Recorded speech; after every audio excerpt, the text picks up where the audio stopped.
Welcome friends, দশম শ্রেণীর আরও একটি নতুন ভিডিওতে তোমাদের সবাইকে স্বাগত। আজকে আমরা আলোচনা করব জনন অর্থাৎ রিপ্রোডাকশন এই টপিকটা নিয়ে। তোমরা জানো জীবের মধ্যে বৃদ্ধি, পুষ্টি, বিকাশ, উত্তেজনায় সাড়া দেওয়া এই সমস্ত বিভিন্ন বৈশিষ্ট্যের মধ্যে আরও একটি গুরুত্বপূর্ণ বৈশিষ্ট্য হলো জীবের জনন, যার ফলে জীবের সংখ্যা বৃদ্ধি পায়, নতুন অপত্য জেনারেশন তৈরি হয়। তো আজকে আমরা সেই টপিকটা নিয়ে শুরু করছি আলোচনা। শেষ পর্যন্ত দেখো, অবশ্যই উপকৃত হবে। তো এই জনন কাকে বলে আমরা প্রথমে দেখব। জনন হচ্ছে একটা জৈবিক পদ্ধতি যেখানে একটা পরিণত জীব তার নিজের দেহাংশ যেমন অঙ্গ, রেণু বা জনন কোষ, অর্থাৎ এটাকে গ্যামেটও বলা হয়, এর দ্বারাই নিজের আকৃতি বিশিষ্ট বা নিজের সত্তা বিশিষ্ট নতুন অপত্য জীব সৃষ্টি করে এবং তার সংখ্যা বৃদ্ধির মাধ্যমে সেই প্রজাতির অস্তিত্ব এবং বংশধারাকে অক্ষুণ্ণ রাখে। সেই পদ্ধতিকেই বলা হচ্ছে জনন বা রিপ্রোডাকশন। তো এই জনন এর কাজ কি? জনন না হলে কি ঘটবে? জনন কেনই বা প্রয়োজন, অর্থাৎ জননের তাৎপর্য কী? দেখো, একটা প্রজাতি, আমরা মানুষ প্রজাতি, সেই রকমভাবে আম গাছের প্রজাতি আছে, গরু, ছাগল, বিভিন্ন পাখির প্রজাতি আছে। তো এই প্রত্যেকটা প্রজাতির অস্তিত্ব টিকে থাকছে এই জননের উপরেই। কারণ জনন না হলে নতুন অপত্য জীব তৈরি হবে না, অপত্য জীব তৈরি না হলে পৃথিবীতে তাদের আর অস্তিত্বই থাকবে না। তাহলে একটা প্রজাতির অস্তিত্ব বজায় থাকবে বা বজায় রাখার দায়িত্ব কার? জনন। নেক্সট হচ্ছে জীবের সংখ্যা বৃদ্ধি। তো জননের মাধ্যমে আমরা দেখলাম একটা জীব থেকে আরও নতুন অসংখ্য জীব তৈরি হচ্ছে। তো অসংখ্য জীব তৈরি হওয়া মানে কি? তার সংখ্যা বৃদ্ধি পাওয়া। তো জননের মাধ্যমেই তাহলে একটা জীব থেকে সেই প্রজাতির সংখ্যা বৃদ্ধি পায়। নেক্সট হচ্ছে বংশগতি এবং বংশবিস্তার। দেখো, জননের মাধ্যমেই একটা জীব তার নিজের আকৃতি বিশিষ্ট অপত্য জীব সৃষ্টি করে। এর ফলে জীবের চারিত্রিক বৈশিষ্ট্য বংশ পরম্পরায় সঞ্চারিত হয়, অর্থাৎ বংশবিস্তার ঘটে। তাহলে কোনো একটা বৈশিষ্ট্য পিতামাতা থেকে অপত্যর দেহে যাবে কার দ্বারা? সেই জনন পদ্ধতির দ্বারা। নেক্সট হচ্ছে বাস্তুতন্ত্রে ভারসাম্য রক্ষা। বাস্তুতন্ত্র জানো তোমরা, বাস্তুতন্ত্র জীব ও জড়ের সমন্বয়ে তৈরি। তাহলে জীবের যেরকম মৃত্যু ঘটছে, যদি মৃত্যু ঘটতেই থাকে তাহলে কি হবে? জীবের সংখ্যা হ্রাস পেয়ে যাবে। তাহলে তখন বাস্তুতন্ত্রটা কিন্তু নষ্ট হয়ে যাবে। যদি জীবের শুধু মৃত্যুই ঘটে, তখন জীব না থাকবে, তখন হবে কি? বাস্তুতন্ত্রটা নষ্ট হয়ে যাবে। তাহলে জীবের জন্মের দ্বারা বাস্তুতন্ত্রে যে এই শূন্যতা তৈরি হচ্ছে, সেই শূন্যতাটাকে পূরণ করার দায়িত্ব কার? এই জনন। তাহলে জীবের ভারসাম্য বজায় রাখার জন্য জনন কিন্তু একটা খুবই গুরুত্বপূর্ণ বৈশিষ্ট্য। নেক্সট হচ্ছে পরিব্যক্তি ও প্রকরণ। তোমরা জানো প্রকরণ মানে কি? দুটো জীবের মধ্যে যে ভ্যারাইটি দেখতে পাওয়া যায়, দুটো জীবের মধ্যে যে বৈশিষ্ট্যগত পার্থক্য দেখতে পাওয়া যায়, সেটাকে বলা হচ্ছে প্রকরণ। এবং পরিব্যক্তি হচ্ছে ক্রোমোজোমের মধ্যে পরিবর্তন। তাহলে এই দুটো জীবের মধ্যে যে ডিফারেন্স দেখা যায়, সেটা কী জন্য দেখা যাবে? সেটা দেখা দেয় জননের জন্য। জননের ফলেই নতুন নতুন বৈশিষ্ট্য তৈরি হয়, আর তার ফলেই দুটো জীবের মধ্যে বিভিন্ন বৈশিষ্ট্যের পার্থক্য দেখতে পাই আমরা। নেক্সট হচ্ছে অভিব্যক্তি এবং অভিযোজন। দেখো, যৌন জননের মাধ্যমে জীবজগতে নতুন বৈশিষ্ট্য সৃষ্টি পায়, আর সেই নতুন বৈশিষ্ট্যের জন্যই একটা জীব প্রতিকূল পরিবেশে নিজেকে মানিয়ে নিতে পারে। আর প্রতিকূল পরিবেশে নিজেকে মানিয়ে নেওয়ার ক্ষমতাটাকে বলা হয় অভিযোজন। আর এই রকম অভিযোজন হতে হতে একটা জীব থেকে আর একটা নতুন জীবের সৃষ্টি হয়, সেটাকে বলা হয় অভিব্যক্তি। তো এখানে যে জীব জননে অংশগ্রহণ করে, অর্থাৎ ধরো একটা আম গাছ আছে, সেই আম গাছে আম হয়েছে, সেই আম থেকে একটা বীজ পড়ে সেখান থেকে আর একটা নতুন ছোট অপত্য আম গাছ তৈরি হলো। তাহলে এখানে যে আম গাছ থেকে বীজটা উৎপন্ন হয়ে নতুন একটা চারা গাছ তৈরি হলো, সেই আগের গাছটাকে বলা হচ্ছে জনিত্রী জীব। আর যে নতুন অপত্য গাছটা তৈরি হলো সেটাকে বলা হয় অপত্য জীব।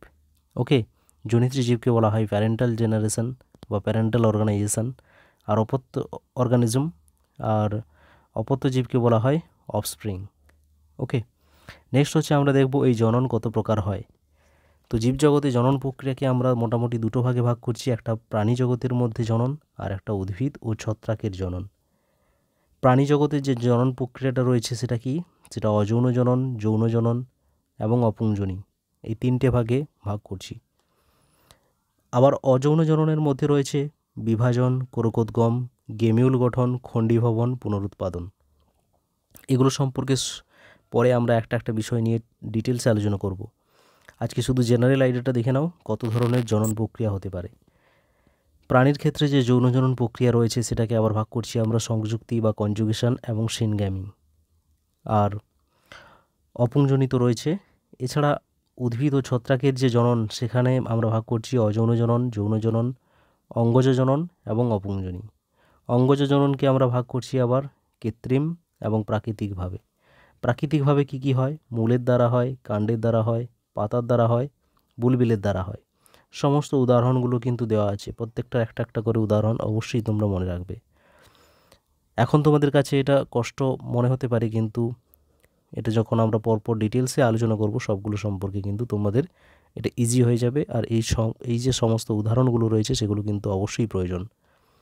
নেক্সট হচ্ছে অঙ্গজ, কৃত্রিম অঙ্গজ বিস্তার। এখানে রয়েছে শাখা কলম, গুটি কলম, দাবা কলম, জোড় কলম এবং অনুবিস্তারণ। নেক্সট হচ্ছে যৌন জননের ভাগগুলো দেখো, সংযুক্তি রয়েছে এবং সিনগ্যামি রয়েছে। সিনগ্যামিকে আবার ভাগ করছি আমরা আইসোগ্যামি, অ্যানাইসোগ্যামি এবং উগ্যামিতে। আর অযৌন জনন রয়েছে সেই বিভাজন, কোরকোদ্গম, খণ্ডীভবন, পুনরুৎপাদন এবং রেণু উৎপাদন। রেণু উৎপাদন আবার দুরকম রয়েছে, অচল রেণু এবং চল রেণু। ওকে, তো এতগুলো বিভাজন, এতগুলো জনন প্রক্রিয়া রয়েছে, তার মধ্যে আমরা আজকে শুধুমাত্র অযৌন জননটা শুরু করছি। অযৌন জননকে বলা হয় অ্যাসেক্সুয়াল রিপ্রোডাকশন। তো এখানে কি হয়, এখানে কিন্তু জীবের গ্যামেট উৎপাদন হয় না এবং নিষেকও হয় না। একটি মাত্র জনিত্রী জীবের দেহ থেকে তার দেহর কোষ বিভাজিত হয় এবং রেণুর মাধ্যমে সমবৈশিষ্ট্য সম্পন্ন অপত্য তৈরি হয়, তাকেই বলা হচ্ছে অযৌন জনন। তাহলে এখানে একটাই জনিত্রী জীব অংশগ্রহণ করে নতুন অপত্য তৈরি করার জন্য। ওকে, তো সেই জনিত্রী জীবের দেহের কোনো অংশ থেকে বা সেখানে রেণু উৎপাদন হয়, সেই রেণু উৎপাদনের মাধ্যমে জনিত্রী জীবের যে বৈশিষ্ট্য আছে সেই একই বৈশিষ্ট্যযুক্ত অপত্যগুলো তৈরি হয়। এটাকেই বলা হচ্ছে অযৌন জনন। অযৌন জননে তাহলে কি কি বৈশিষ্ট্য দেখতে পাবো আমরা? অযৌন জননে একটু আগেই বললাম আমি, একটি মাত্র জনিত্রী জীব অংশগ্রহণ করে, তাই এটাকে বলা হয় একক জনিত্রী বা ইউনিপ্যারেন্টাল রিপ্রোডাকশন। নেক্সট হচ্ছে সোমাটোজেনিক বা ব্লাস্টোজেনিক জনন বলা হয় এটাকে। দেখো, জীবের দেহকোষকে বলা হয় সোমা আর দেহাংশকে বলা হয় ব্লাস্টোস। তাহলে এই যে জনিত্রী জীব, সেই জনিত্রী জীবের দেহকোষ বা সোমা থেকে নতুন একটা অপত্য তৈরি হয়, এই জন্য তাকে বলা হয় সোমাটোজেনিক জনন। এবং দেহাংশ বা হচ্ছে ব্লাস্টোস থেকে নতুন অপত্য তৈরি হতে পারে, এই জন্য সেটাকে বলা হয় ব্লাস্টোজেনিক জনন। নেক্সট হচ্ছে এখানে কোনো গ্যামেট উৎপাদন হয় না এবং গ্যামেটের মিলন অর্থাৎ নিষেকও হয় না। তাহলে নিষেক ছাড়া এই ভ্রূণ সহ যে বীজ তৈরি হয় এই প্রক্রিয়াকে বলা হয় অ্যাপোমিক্সিস। অ্যাপো মানে হচ্ছে উইথাউট, অ্যাপো মানে উইথাউট, আর মিক্সিস মানে মিক্সিং। তাহলে মিক্সিং হচ্ছে না অর্থাৎ মিশ্রণ হচ্ছে না, মিশ্রণ মানে পুংগ্যামেট আর স্ত্রীগ্যামেটের মিশ্রণ হচ্ছে না অর্থাৎ নিষেক হচ্ছে না, তার জন্য এটাকে বলা হচ্ছে অ্যাপোমিক্সিস। নেক্সট বৈশিষ্ট্য হচ্ছে কিছু প্রোক্যারিওটিক জীব রয়েছে, তাদের ক্ষেত্রে অ্যামাইটোসিস পদ্ধতিতে এবং ইউক্যারিওটিক কোষের ক্ষেত্রে মাইটোসিস পদ্ধতিতে অযৌন জনন ঘটে। এখানে কোনো মিওসিস বিভাজন ঘটে না। ওকে, এখানে গ্যামেট উৎপন্ন হয় না, এই জন্য এটাকে বলা হবে কি অ্যাগ্যামোজেনিক রিপ্রোডাকশনও বলা হয়। আর এখানে যে অপত্যগুলো সৃষ্টি হয় সেগুলো কি হয়, সেগুলো জিনগতভাবে এবং অঙ্গসংস্থানগতভাবে তার জনিত্রী জীবের সমবৈশিষ্ট্যযুক্ত হয়, একদম হুবহু তার জনিত্রী জীবের মতোই হয়, এই জন্য সেগুলোকে বলা হয় কি ক্লোন। আর এই ক্লোন সৃষ্টি হচ্ছে বলে সেই পদ্ধতিকে ক্লোনিংও বলা হয়। ওকে, এখানে নতুন বৈশিষ্ট্য কোনো আসে না, যেরকমভাবে জনিত্রী জীবের বৈশিষ্ট্য থাকে সেই বৈশিষ্ট্যই নতুন অপত্যতেও আসে।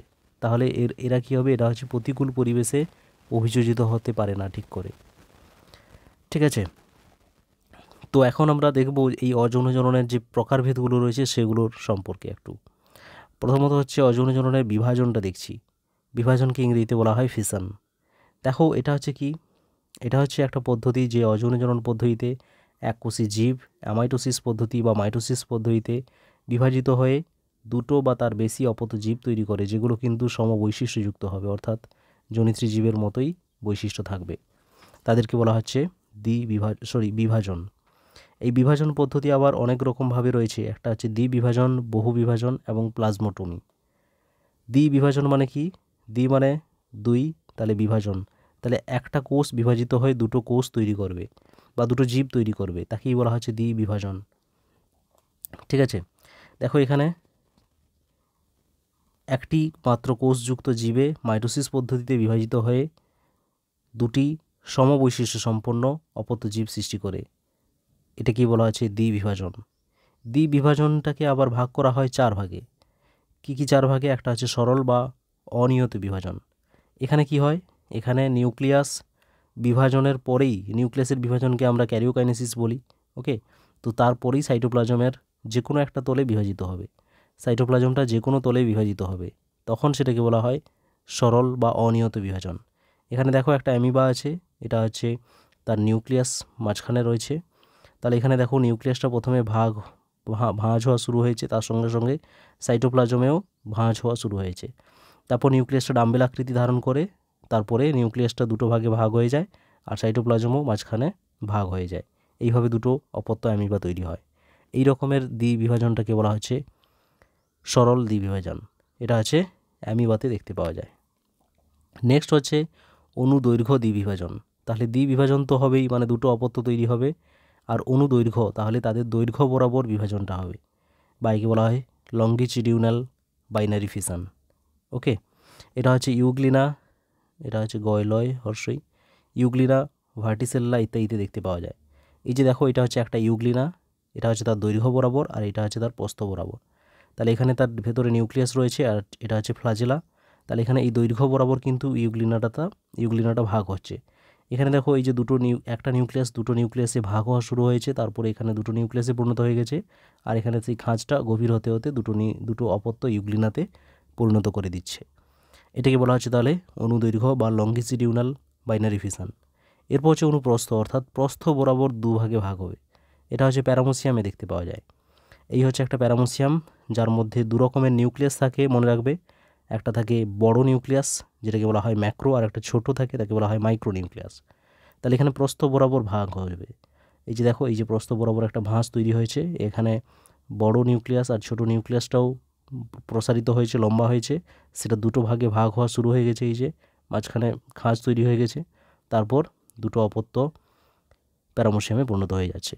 তাহলে এইভাবে প্রস্থ বরাবর যদি বিভাজন হয়, দুভাগে ভাগ হয়, তখন সেটাকে বলা হয় অনুপ্রস্থ দ্বিবিভাজন, বা হচ্ছে ট্রান্সভার্সড বাইনারি ফিশন। নেক্সট হচ্ছে তির্যক। তাহলে যদি তির্যকভাবে হয়, এরকম অনুদৈর্ঘ্য বা অনুপ্রস্থভাবে না হয়, তির্যকভাবে যদি হয়, কোনাকুনিভাবে যদি হয় দ্বিবিভাজন, তখন সেটাকে বলা হয় তির্যক বা হচ্ছে অবলিক বাইনারি ফিশন। এটা হচ্ছে দেখতে পাওয়া যায় সেরাটিয়াম, গনিউল্যাক্স ইত্যাদিতে। নেক্সট হচ্ছে বহু বিভাজন। তাহলে দ্বিবিভাজনে কি বলা হয়েছিল? একটা থেকে দুটো অপত্য তৈরি হবে। এখানে বহু বিভাজনে কি হবে? একটা থেকে অসংখ্য অপত্য তৈরি হবে, একের বেশি বহু অপত্য তৈরি হবে। সেটা কি বলা হচ্ছে? বহু বিভাজন বা মাল্টিপল ফিশন। এটা দেখতে পাওয়া যায় অনুকূল পরিবেশে প্লাজমোডিয়ামে দেখতে পাওয়া যায়, এবং প্রতিকূল পরিবেশে অ্যামিবাতে দেখতে পাওয়া যায়। অ্যামিবাতে আমরা একটু আগে দেখলাম সেখানে দ্বিবিভাজন হয়। অ্যামিবাতে দ্বিবিভাজন হয় যখন সেটা অনুকূল পরিবেশে থাকে, কিন্তু অ্যামিবা যখন প্রতিকূল পরিবেশে থাকে তখন তার মধ্যে বহু বিভাজন দেখতে পাওয়া যায়। দেখো, প্রথমে হচ্ছে প্লাজমোডিয়ামের বহু বিভাজনটা কীরকমভাবে হয়। এটা হচ্ছে একটা প্লাজমোডিয়াম কি? প্লাজমোডিয়াম হচ্ছে একটা আদ্য প্রাণী, প্লাজমোডিয়াম ভাইভ্যাক্স। এটা হচ্ছে আমাদের ম্যালেরিয়া রোগ সৃষ্টিকারী একটা আদ্য প্রাণী। তো এই প্লাজমোডিয়াম আমাদের যকৃৎ এবং লোহিত রক্তকণিকাকে কিন্তু আক্রমণ করে, সেখানে গিয়ে তারা থাকে, আর সেখানেই কিন্তু তাদের সংখ্যা বৃদ্ধি পায়। এইরকমভাবে একটা আমাদের যকৃতে এরকমভাবে একটা প্লাজমোডিয়াম প্রবেশ করে, সেইটাকে বলা হচ্ছে কি সাইজন্ট দশা। এরপর তার যে ভেতরে নিউক্লিয়াসটা আছে, সেই নিউক্লিয়াসটা একটা থেকে অসংখ্য নিউক্লিয়াসে পরিণত হয়ে যায়। বুঝতে পেরেছ?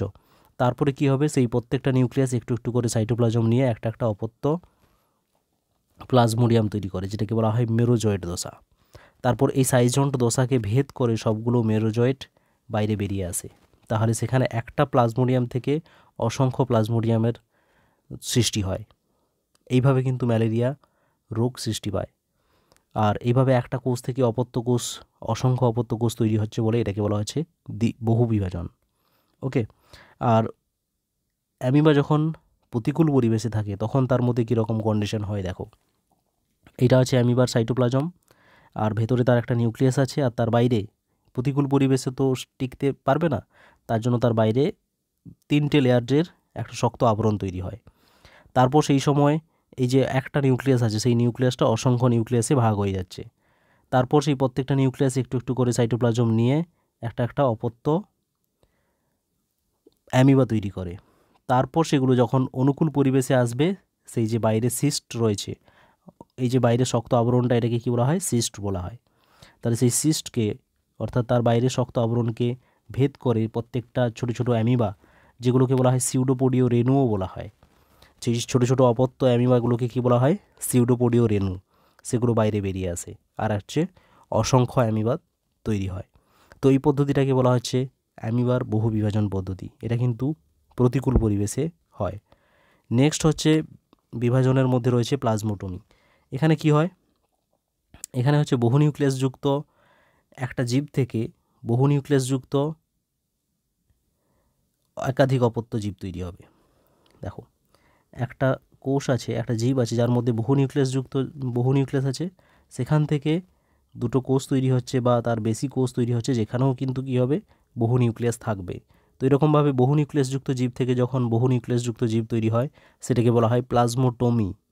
আর এইরকম ঘটনা দেখতে পাওয়া যায় ওপালিনা, পেলোমিক্সা, প্লাজমোডিয়াম ইত্যাদি আদ্য প্রাণীতে। ওকে, তো ফ্রেন্ডস, আজকের আলোচনা আমাদের এখানেই শেষ হচ্ছে। পরের ভিডিওতে আমরা নেক্সট টপিকটা নিয়ে আলোচনা করব। আশা করি তোমরা বুঝতে পারলে। যদি কোনো সমস্যা থাকে অবশ্যই কমেন্টে জানাও। আসি পরের ভিডিওতে। ভালো থেকো, পড়তে থাকো। All the best.